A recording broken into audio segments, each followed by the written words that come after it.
18वीं तरमीम से अगर किसी को फ़ायदा हुआ है तो वो अवाम है। हमें एक ऐसी हुकूमत बनाना होगी जो 18वीं तरमीम पर मुकम्मल अमल करे।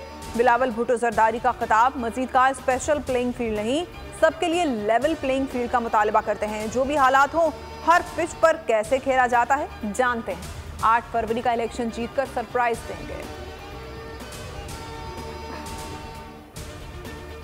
18वीं तरमीम अधूरी है, हुकूमत में आकर पूरी करेंगे। लीगी रहनुमाओं की पार्टी इजलास के बाद गुफ्तगू। एहसन इकबाल ने कहा, 18वीं तरमीम को मंतकी अंजाम तक पहुंचाने का प्रोग्राम है।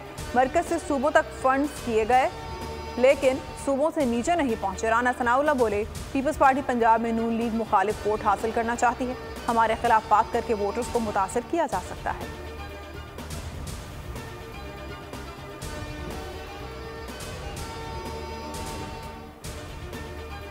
पीटीआई के इंट्रा पार्टी इलेक्शन घनाना मजाक बन जाए। पीटीआई इंट्रा पार्टी इंतखाबात की शफाफियत मशकूक।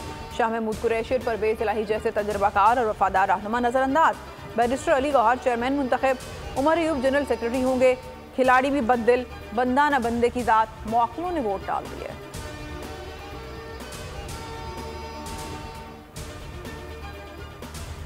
और चीफ जस्टिस फाइज ईसा को किसी दबाव में लाया जा सकता है, ना वो किसी की हिमायत करेंगे। सुप्रीम कोर्ट का चेयरमैन तहरीक इंसाफ के खत पर एलामिया। कहा, चीफ जस्टिस अपने हल्फ के मुताबिक फ़राइज़ की अंजामदही करते रहेंगे। उन्हें अपनी आईनी जिम्मेदारियों का इदराक है।